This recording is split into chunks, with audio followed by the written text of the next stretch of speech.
আত্মহত্যা বিষয়টি কখনোই সমর্থনযোগ্য নয়।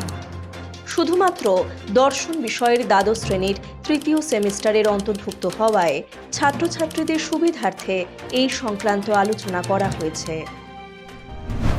মানুষ সমাজবদ্ধ জীব, তাই সমাজের অন্তর্গত বিভিন্ন রকম নিয়মকানুন মেনে চলতে সে বাধ্য। এই সকল নিয়মকানুন মেনে চললে সমাজ সুস্থ, সবল ও আনন্দময় হয়ে ওঠে। কিন্তু সমাজের সবকিছুই যে আনন্দের হয় এমন নয়। দিনের সঙ্গে রাতের যেমন যোগ, কিংবা রোদের সঙ্গে মেঘের যেমন যোগ, তেমনি আনন্দের সঙ্গে দুঃখেরও যোগ রয়েছে। মানব জীবনে দুঃখের আগমন ঘটে বিভিন্ন প্রকার অসামাজিক, অমানবিক অপরাধ ক্রিয়া থেকে। হত্যা ঠিক এই রকমই এক অসামাজিক, অমানবিক অপরাধ, যা মানুষের জীবনকে চিরতরে অন্ধকারের দিকে ঠেলে দেয়। অধ্যাপক পিটার সিঙ্গার তার প্র্যাকটিক্যাল এথিক্স নামক গ্রন্থে হোয়াটস রং উইথ কিলিং বা হত্যার মধ্যে দোষ কোথায় রচনায় বিভিন্ন প্রকার হত্যার কথা বলেছেন, যেমন প্রাণী হত্যা, নরহত্যা, আত্মহত্যা, কৃপা হত্যা ইত্যাদি। সাধারণত হত্যা বলতে আমরা যা বুঝি তা হলো কোনো মানুষের ইচ্ছার বিরুদ্ধে জোর করে অন্যায়ভাবে তার বাঁচার অধিকারকে কেড়ে নেওয়া। অর্থাৎ যখন কোনো মানুষ অন্য কোনো প্রাণীর ক্ষতি করার উদ্দেশ্যে তার প্রাণ নাশ করে, তখন তাকে হত্যা বলা হয়। তাই হত্যাকে কখনোই নৈতিক কর্ম বলা যায় না, এটি নিন্দনীয় কর্ম। শুধু তাই নয়, এটি আইনের চোখেও অপরাধ।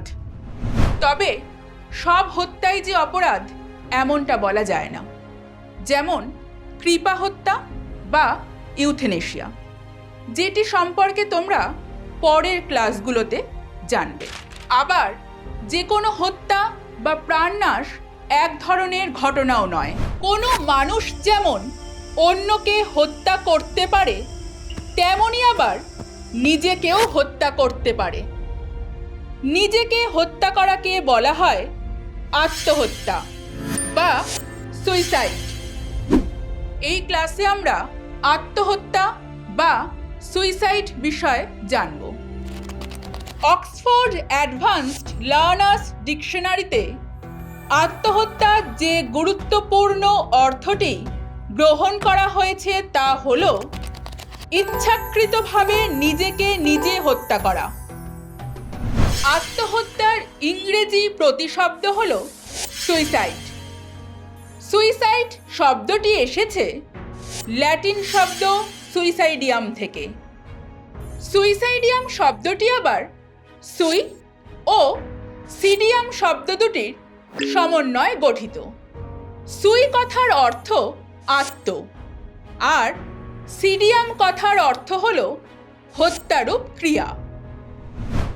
অতএব সুইসাইড বা আত্মহত্যা হল নিজের জীবন সংহারের একটি পদ্ধতি। এই প্রসঙ্গে বিচারবাদী দার্শনিক ইমানুয়েল কান্ট বলেছেন, কোনো ব্যক্তি আত্মহত্যা করেছে বলা যাবে কেবলমাত্র তখনই যখন সে নিজেকে ধ্বংস করার অভিপ্রায় ক্রিয়া করে। এছাড়া গ্রিক ও রোমান সভ্যতাতেও বিভিন্ন মতামতের উল্লেখ পাওয়া যায়। তারা মনে করতেন ব্যক্তি হতাশা থেকে মুক্তি পেতে আত্মহত্যার পন্থাকে বেছে নেয়, যা কিনা তাদের কাছে সম্মানজনক।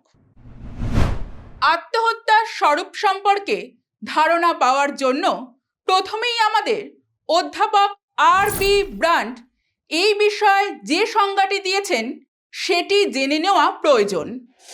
অধ্যাপক ব্রান্ট মোরাল প্রবলেমস নামক গ্রন্থে বলেছেন, আমাদের স্বার্থে আত্মহত্যাকে সুবিধাজনকভাবে এমন করে পরিভাষিত করা হয়েছে যার পরিণতি মৃত্যু এবং যার অভিপ্রায় হলো জীবনকে শেষ করা বা কোনো অন্যতর অবস্থার সূচনা ঘটানো। ব্রান্টের এই সংজ্ঞা থেকে একথা স্পষ্ট যে আত্মহত্যা হলো এমন এক ঘটনা যার চরম পরিণতি হলো মৃত্যু। আবার বিখ্যাত সমাজবিদ এমিল দুর্খেইম তার সুইসাইড গ্রন্থে আত্মহত্যার সংজ্ঞা দিয়েছেন এইভাবে: আত্মহত্যা শব্দটি যে কোনো মৃত্যুর ক্ষেত্রেই প্রযোজ্য, যা স্বয়ং আত্মহননকারী দ্বারা সম্পাদিত কোনো ইতিবাচক বা নেতিবাচক কর্মের প্রত্যক্ষ বা পরোক্ষ ফল। এই সংজ্ঞা থেকে বলা যায় এখানে ব্যক্তি সচেতনভাবে নিজের মৃত্যুকে ডেকে আনে, যদিও তা সরাসরি ইচ্ছাকৃত নাও হতে পারে। তোমাদের মনে প্রশ্ন আসতেই পারে, মানুষ কেন আত্মহত্যার মতো এক নির্মম কাজকে বেছে নেয়? সাধারণত অসহনীয় জীবন যন্ত্রণা থেকে মুক্তি পাওয়ার জন্য মানুষ আত্মহত্যার মতো কঠিন কাজকে বেছে নিতে বাধ্য হয়। বিভিন্ন গবেষণায় দেখা গেছে সাধারণ মানুষ মানসিক অবসাদ, বিষণ্ণতা, হতাশা, আত্মবিশ্বাসের অভাব, মাদকাসক্তির শিকার হয়ে আত্মহত্যা করে। আবার কেউ পারিবারিক অশান্তি, বিবাহ বিচ্ছেদ, নারীদের প্রতি অকথ্য নির্যাতন, একাকিত্ব থেকে আত্মহত্যার পথ বেছে নেয়। কেউ বা দারিদ্রতা, চাকরিতে ব্যর্থতা, ঋণের বোঝা কিংবা আর্থিক প্রতারণার কবলে পড়ে আত্মহত্যা করে। দেখা যায় যে প্রত্যক্ষ ও পরোক্ষভাবে এই সকল কারণগুলো আত্মহত্যার পিছনে বর্তমান থাকে। তাই মানবিক দিক থেকে বলতে হয়, নিজেকে হত্যা করা কোনোভাবেই সমর্থনযোগ্য নয়।